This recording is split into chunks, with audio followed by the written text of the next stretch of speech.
Olá! Hoje a gente vai mergulhar num assunto fascinante. Como é que os nossos dispositivos conversam entre si?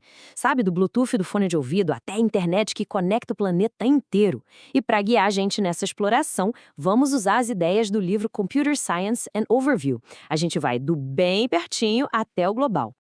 Pois é, já pararam para pensar nisso? Agora mesmo, enquanto a gente está aqui, tem um monte de redes invisíveis funcionando. O fone de ouvido sem fio, o computador no Wi-Fi. É como se a gente estivesse nadando num mar de sinais digitais. E é justamente essa teia de conexões que a gente vai desvendar. Olha só o nosso caminho de hoje. Primeiro, vamos entender os tipos de redes, das pequenininhas até as gigantes. Depois, a gente foca na internet como essa rede mundial. Em seguida, vamos ver qual é a língua que a internet fala, né? As regras. E claro, não dá para ignorar a cibersegurança e o nosso papel nisso tudo. Para fechar, a gente olha o quadro geral, o impacto de tudo isso. Então vamos lá, começando pelo começo. A nossa jornada vai do micro ao macro. E o ponto de partida são as redes que estão aqui, bem pertinho da gente. No nível mais básico, a gente tem o que se chama de PAN, ou rede de área pessoal. É bem o que o nome diz, né? Pensa no Bluetooth do fone que conecta com o celular ou o mouse sem fio no computador. A palavra-chave aqui é proximidade. São conexões para funcionar a poucos metros de distância, criando tipo uma bolha de conectividade só nossa. Ok, subindo um degrau na escada, a gente chega na LAN, a rede de área local. O exemplo mais clássico, a rede Wi-Fi de casa. É ela que faz o meio de campo, conectando computador, celular, Smart TV, tudo junto, permitindo que eles conversem e acessem a internet. E isso tudo dentro de um espaço limitado, como uma casa, um escritório ou até um campus de faculdade. Tá, mas como é que essa conversa acontece na prática? Basicamente, existem dois jeitos principais. O primeiro, e mais comum, é o modelo cliente/servidor. Pensa assim, quando a gente acessa um site, tem um computador central, o tal do servidor, que manda a página para um monte de gente, os clientes, nós no caso. O outro jeito é o P2P, ou ponto a ponto. Aí a história é diferente, não tem um chefão no meio. Os aparelhos conversam direto um com o outro, de igual para igual.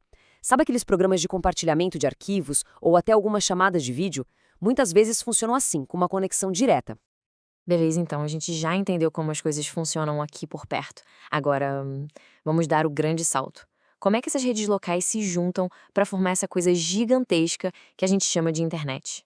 Bom, a peça que costura esse quebra-cabeça digital todo é a WAN, a rede de longa distância. É por causa dela que um e-mail consegue cruzar o oceano em segundos. Ela é a ponte que conecta as redes locais de cidades, países e até continentes diferentes. E aí a gente chega num ponto fundamental. A internet, ela não é uma coisa só. É melhor pensar nela como a rede das redes. É isso mesmo, ela é o sistema gigante que amarra tudo junto. As redes pessoais, as locais, as de longa distância, tudo conectado. É por isso que um celular aqui no Brasil consegue falar na mesma hora com um servidor lá no Japão. Mas essa história toda começou como? A internet, na verdade, nasceu lá nos anos 60. Era um projeto militar dos Estados Unidos, a ARPANET.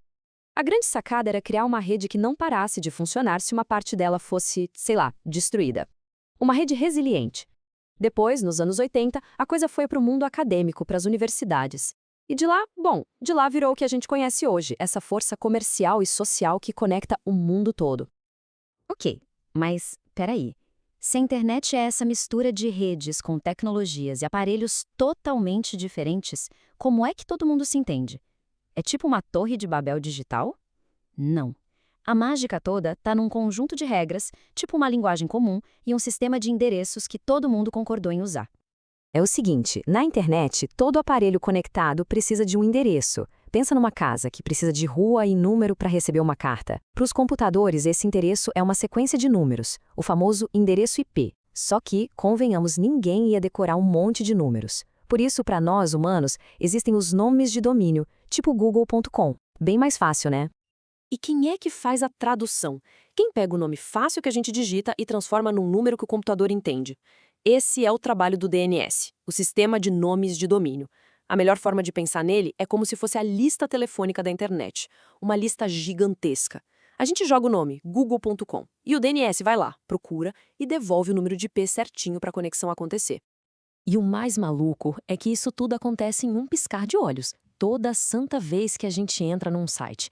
A gente digita o nome, o computador pergunta para o DNS qual é o número daquele nome, o DNS responde e só aí o navegador consegue se conectar.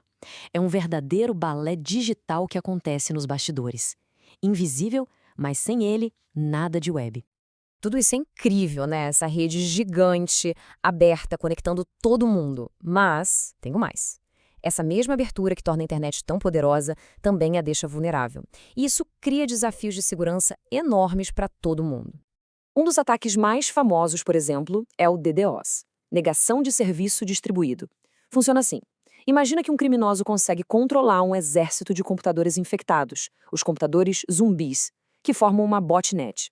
Daí, ele dá uma ordem e todos esses computadores tentam acessar o mesmo site, ao mesmo tempo. É uma avalanche de tráfego que o alvo não aguenta e cai. Isso derruba serviços essenciais, de bancos a plataformas de jogos e streaming. E isso nos leva a um número que, sinceramente, é de assustar. Estimativas mostram que um computador sem proteção nenhuma quando é conectado na internet leva, em média, 20 minutos para ser alvo de uma tentativa de ataque. 20 minutos. Não é uma ameaça distante, é algo constante, imediato. Isso mostra uma coisa muito importante. Segurança na internet não é um problema só individual. É um problema de todo mundo. É uma responsabilidade compartilhada. Sabe por quê? Porque o computador sem proteção não coloca em risco só o dono dele. Aquele computador pode ser sequestrado e virar mais um zumbi naquele exército, sendo usado para atacar outras pessoas e empresas, ameaçando a internet para todo mundo. Bom, então a gente fez uma viagem e tanto, né? Saímos de um simples mouse sem fio e chegamos na complexidade da internet global, com todos os seus problemas de segurança. E claro, essa jornada toda levanta umas questões bem importantes sobre o impacto disso tudo na sociedade. Para a gente fechar, fica aqui uma reflexão que vem direto do livro. Em um mundo onde a gente está o tempo todo online, muitas vezes usando equipamentos de uma empresa, por exemplo, a linha que separa a privacidade do direito de monitoramento fica bem embaçada. A pergunta que fica é: onde é que a gente desenha essa linha? E essa é só uma das muitas questões éticas bem complicadas que essa rede de comunicação incrível nos obriga a encarar.